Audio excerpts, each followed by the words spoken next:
છોટાઉદેપુરના ખજુરિયા ગામે survey number 574ની જગ્યામાંથી Kantibhai નામના ઈસમે વૃક્ષો કાપી નાખી મંદિર બંધ કરી ભણતા મહારાજને મંદિરમાં પ્રવેશ નહીં આપતા જિલ્લા કલેક્ટરને ફરિયાદ કરી છે। બનાવની હકીકત જાણવા મળ્યા મુજબ છોટાઉદેપુર તાલુકાના ખજુરિયા ગામે ખજુરિયા ગ્રામ્ય પંચાયતે મંદિર માટે એક જગ્યા ભણતા નાયકા નામના બર્થડે આપી હતી, જે જગ્યા સર્વે નંબર 574માં છે, જ્યાં ભાતીજી મંદિરનું સ્થાપન કરેલ છે અને આ મંદિરને ભોગવટો પણ ભણતા નાયકાના નામે પંચાયતના દફતરે ચાલે છે। એ ભાતીજી મહારાજ મંદિરના પરિસરમાં ખેરના લાકડા હતા, જે ખેરના લાકડા કાંતિભાઈ એક જ નામ ધરાવતા બે વ્યક્તિઓ એક સપ્તાહ પહેલા કાપતા હતા, જેને અટકાવવા ભાતીજી મંદિરના મહારાજ ભણતા નાયકા ગયા હતા અને કહ્યું હતું કે વૃક્ષો કેમ કાપો છો। ત્યારે કાંતિ નાયકા આક્રોશમાં આવી ગયા અને જાતિ વિષયક અપશબ્દો બોલીને કહ્યું હતું કે તમે અહીં રહેવા નહીં દઈએ અને તમારું મંદિર પણ તોડી નાખીશું, જેથી ભાતીજી મંદિરના મહારાજ ગભરાઈ ગયા હતા અને હાલ આ મહારાજને મંદિરમાં પ્રવેશ કરવા દેતા નથી। એટલે મહારાજે જિલ્લા કલેક્ટરને જમીન પચાવવાના કાયદા અધિનિયમ 2020 હેઠળ ફરિયાદ જિલ્લા કલેક્ટરમાં કરી છે। હવે જિલ્લા કલેક્ટરના હુકમની રાહ જોવાઈ રહી છે અને મંદિરમાં જ્યાં સુધી ચુકાદો ના આવે ત્યાં સુધી મંદિર અને પૂજારી બંને વિવાદમાં રહેશે।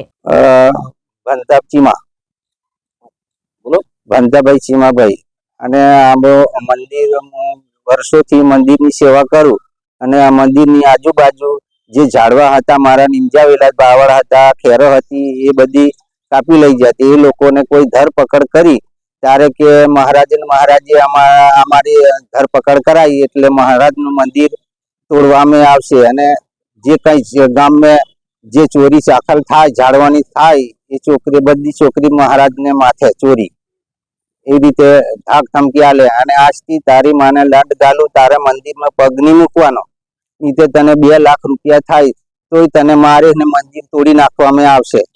કોણ કહે છે? કોંતી કાળિયા રાઠવા નાયકડી, તારી માને દંડ ગાલું, નાયકડી અહીંથી બંધ કરી દે, અહીં મંદિર નીચે તને જાનથી માર નાખીશ એવી ધાક ધમકી આલે। ગામ ખજુરિયા, પૂંજાર ફળિયા। તમારું નામ? ભંતાભાઈ ચીમાભાઈ। જય જોહાર, જય આદિવાસી। મારું નામ છે દિનેશ નાયક, આદિવાસીમાંથી આવું છું।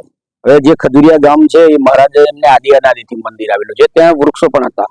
હવે એ વૃક્ષો ગામના જે છે આપણા રાઠવા કાંતિભાઈ કાળિયાભાઈ એ કાપી નાખ્યા એટલે એ લોકો ઘરે લઈ ગયા કે ભાઈ મારે એ મહારાજને ખબર નથી, પણ ખોટી રીતના મહારાજને એવું માથે પડ્યું કે આ ઝાડવા મહારાજે કાપેલા છે, એવી રીતના મહારાજને દબાણ આપી અને મંદિર બંધ કરાવ્યું। આજે 7 દિવસથી મંદિર બંધ છે અને મંદિર સળગાવવામાં કોશિશ કરી।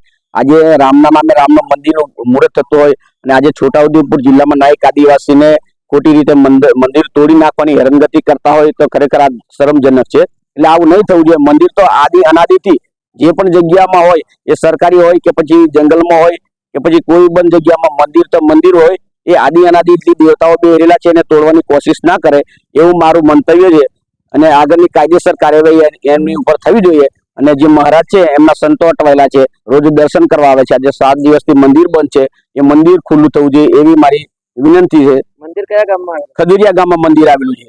તોડવા માટે કોણ છે? તોડવા માટે જે માલિકો છે સાઈડમાં એમના ખેતર આવેલા છે, રાઠવા કાંતિભાઈ કાળિયાભાઈ, રાઠવા કાંતિભાઈ મોતિયાભાઈ, એ લોકો દબાણ આપે, એ તોડી નાખવાની ધમકી આપે છે। તો ખરેખર મંદિર તો તોડાય જ નહીં। તમે રજૂઆત કઈ કરી? અમે કલેક્ટરમાં રજૂઆત કરી છે, અમે હજી આગળ જવાના છે, કલેક્ટર સાહેબને રજૂઆત કરી છે, કલેક્ટર સાહેબને રજૂઆત કરી છે, પોલીસ સ્ટેશનમાં અને એસપી સાહેબને પણ રજૂઆત કરવા જવાના છે। જ્યાં સુધી નિર્ણય મહારાજને ના મળે ત્યાં સુધી અમને નિર્ણય નહીં મળે સાચો તો અમે ગાંધી માર્ગ, ચિંધ્ય માર્ગે પણ જવા અમે કોશિશ કરીશું અને આંદોલન પણ અમે કરવા તૈયાર થવાના છે એવું અમારું મંતવ્ય છે, કારણ કે આદિવાસીઓનું અસ્તિત્વ ભૂવાય એ અમને મંજૂર નથી।